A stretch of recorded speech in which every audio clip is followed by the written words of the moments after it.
warahmatullahi wabarakatuh. Baik, kami dari kelompok 4 ingin mempresentasikan materi kami dengan judul menganalisis pentingnya teks akademik dan membangun teks akademik.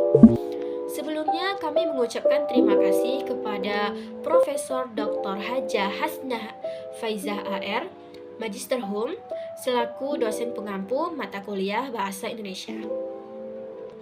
Oke, sebelumnya izinkan saya untuk memperkenalkan anggota kelompok saya. Yang pertama itu adalah diri saya sendiri selaku moderator dan pembawa materi pertama. Perkenalkan, nama saya Dwi Muhairani dengan NIM 2400059. Selanjutnya, Elva Lisa Wanisvita Erwan dengan NIM 2400060 sebagai pembawa materi kedua. Selanjutnya, Elza Febrianova dengan NIM 2400062 selaku pembawa materi ketiga.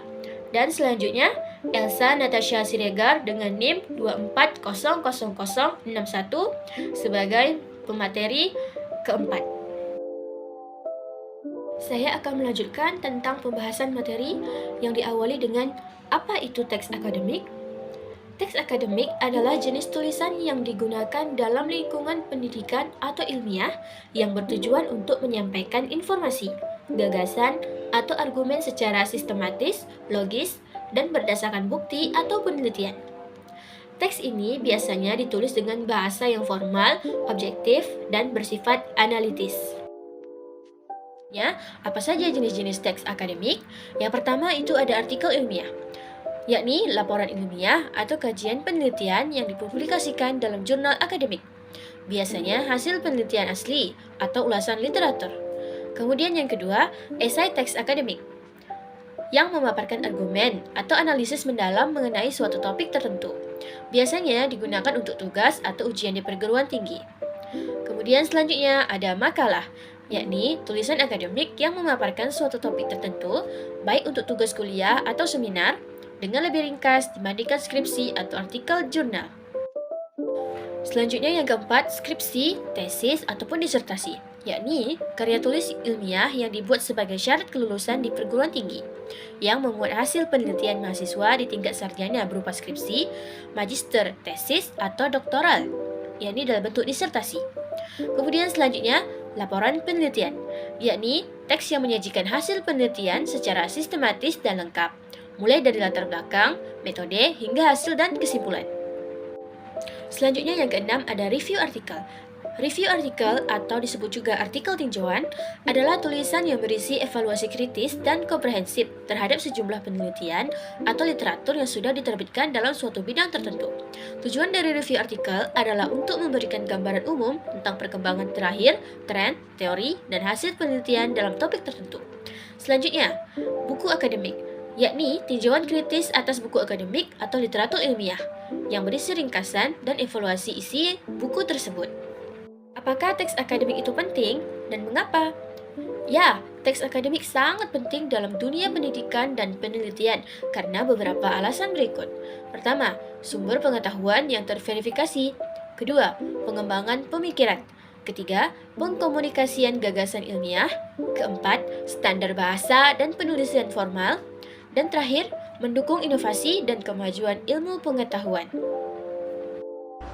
Materi selanjutnya adalah menggali dan mengevaluasi teks akademik. Yang pertama adalah teks akademik yang bersifat sederhana. Ini adalah jenis tulisan ilmiah yang menggunakan kalimat mudah dipahami, baik dalam struktur maupun makna.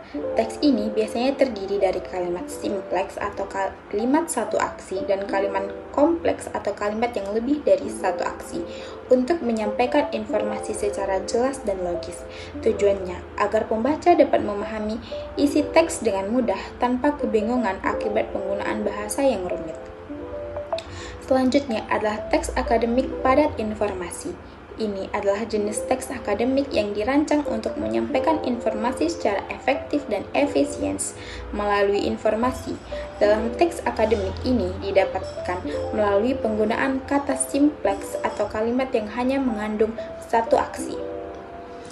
Selanjutnya adalah teks akademik padat kata leksikal.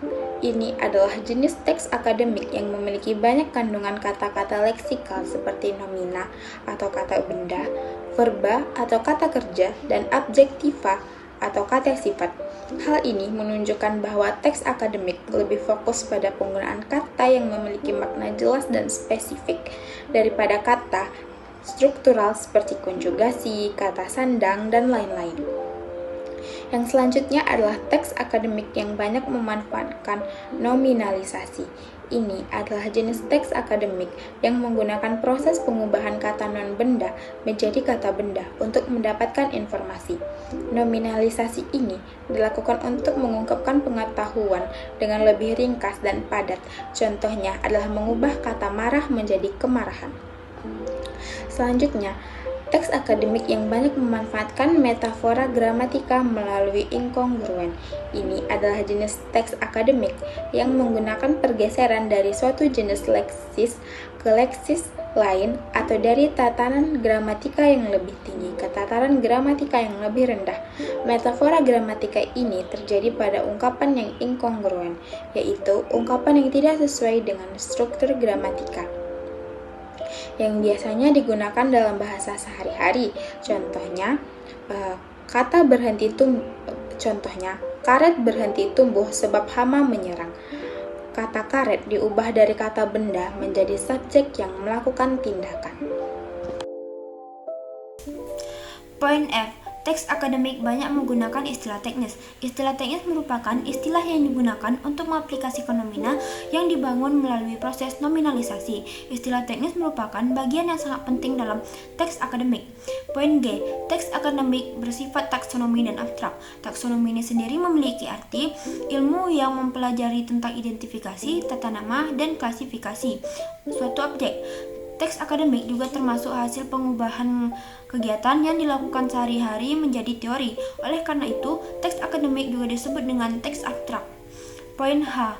Teks akademik banyak memanfaatkan proses rasional identifikasi dan relasional atributif. Rasional identifikasi merupakan alat yang baik untuk membuat identifikasi, sedangkan relasional atributif merupakan alat yang baik untuk membuat deskripsi dengan menampilkan sifat, ciri-ciri, dan keadaan. Poin I. Teks akademik bersifat monologis dengan banyak mendaya gunakan kalimat indikatif deklaratif. Sifat monologis pada teks akademik mengandung arti bahwa teks tersebut memberikan informasi kepada pembaca dalam satu arah. Untuk memenuhi sifat tersebut, teks akademik perlu mendaya gunakan kalimat indikatif deklaratif yang berfungsi sebagai proposisi memberi. Poin J.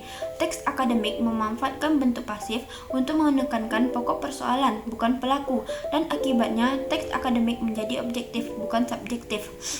Salah satu ciri-ciri teks akademik yaitu menggunakan kalimat pasif. Kalimat pasif digunakan untuk memvariasikan struktur kalimat. Poin K. Teks akademik tergolong ke dalam genre faktual, bukan fiksional, karena teks akademik dibuat berdasarkan kenyataan. Baik, saya akan membahas tentang menyajikan teks akademik dalam berbagai genre mikro. Yang pertama itu ada ulasan buku. Ulasan buku adalah tulisan mengenai kritik terhadap buku yang akan dibahas. Ulasan buku dibagi menjadi dua. Yang pertama itu ada buku referensi, di mana buku referensi adalah bahan ajukan saat menulis suatu karya ilmiah. Yang kedua itu ada buku ajar. Buku ajar adalah pegangan dalam menentukan metode pengajaran.